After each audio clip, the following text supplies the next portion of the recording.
Je suis sur la place du village de l'église de Villegayenc avec une famille dont la maison a été inondée, sinistrée. Où est-ce que vous avez dormi, Nathalie et Pascal, cette nuit? Cette nuit, on s'est réfugié chez ma maman qui habite un peu plus haut dans le village et qui a eu moins de dégâts que nous. À quelle heure l'eau a-t-elle commencé à envahir la maison? Ça devait être 2h30. Ouais, parce que mon fils nous a avertis à 2h, il est venu nous réveiller. On est descendu, on a essayé de remonter tout ce qu'on pouvait et d'un coup la porte a cédé, mais ça a fait un fracas terrible. Et la porte a cédé et l'eau s'est engouffrée à une vitesse énorme. Donc on est monté en courant. Vous êtes monté en courant, en fait c'est le Trapel qui a débordé. On a vu en arrivant hier soir le pont, enfin ce qui reste du pont, c'est-à-dire rien, tout a été dévasté. C'est la première fois que vous vivez de telles intempéries, d'une telle intensité ici chez vous? Ah oui. Oui. Oui. Pascal? Oui. On en parlait, je sais pas, des risques d'inondation, les anciens, ou c'était quelque chose dont on parlait? Pas comme ça, pas autant. Pas autant, c'est ce qu'on disait tout à l'heure. En 99, il y en a eu, mais c'est monté jusqu'aux premières marches de l'église. Il n'y a pas eu...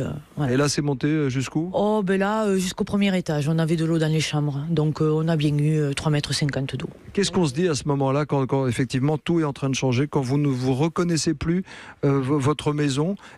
Quel est le premier réflexe? Qu'est-ce que vous avez fait, Pascal? Nous, on a fui, on est monté se mettre à l'abri. On n'a pas cherché à comprendre. Le reste, c'est que du matériel. On a essayé de sauver nos pots. Parce qu'on ne savait pas jusqu'où ça allait aller, quoi. Et quand on a réussi à se réfugier au second, on a regardé tout le temps par la fenêtre, voir, parce qu'on a vu une montée des eaux, mais fulgurante. Ça a été... le monument aux morts était entièrement immergé. Et c'était notre point de repère, hein, parce que la décrue a commencé à peu près vers 5 h du matin, et on commençait à revoir le casque du poilu qui est sur le monument. Et voilà, ça a été notre point de repère, mais c'était effrayant. Qu'est-ce qu'on découvre, j'imagine? C'est le bruit peut-être de l'eau? Un bruit énorme, un fracas pas possible, des voitures qui passaient, qui se fracassaient contre les arbres, énorme, assourdissant. Et en plus venaient s'ajouter les odeurs de carburant qui se... Les voitures en fait qui étaient emportées, vous avez vu des voitures emportées? Oui, c'est des brindilles. Qu'est-ce qui reste de votre maison? Pas grand-chose, du moins pour la pièce à vivre. Je vous suis, nous allons entrer. Là, c'est la salle à manger, c'est ça, le salon? Directement dans la pièce à vivre, oui. Salle à manger, salon. Voilà. On peut voir que l'eau a traversé les plafonds, oui. Que certaines plaques sont tombées, d'autres sont tombées cette nuit encore. Hein. Oui, voilà, il ne nous reste plus rien, on ne peut plus cuisiner, plus rien. Des pans de murs, en fait, sont tombés. Des pans de murs, voilà. On pense que le mur du voisin va venir tomber chez nous. On sait qu'il y a un escalier derrière. Donc, on s'attend encore à d'autres dégâts. Voilà, on attend. On attend parce qu'on ne sait pas trop... Déjà, on va démarcher notre assurance.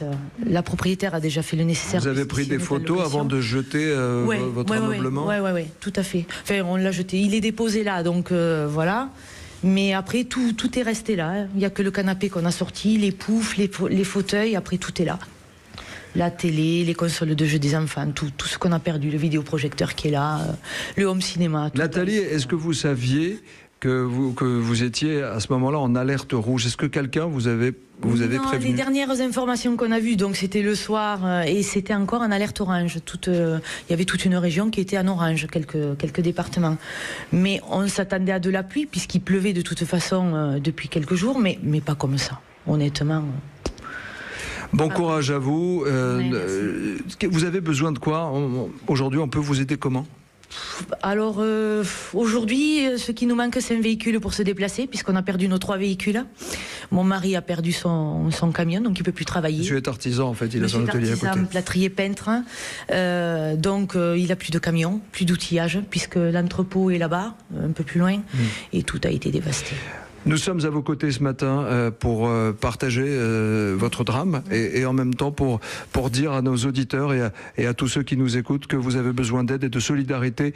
On postera justement tous les appels aux dons de la Croix-Rouge, du Secours catholique sur la page europe1.fr. Merci de votre témoignage et bon courage Nathalie et Pascal ici depuis la place de l'église de Villegayenc.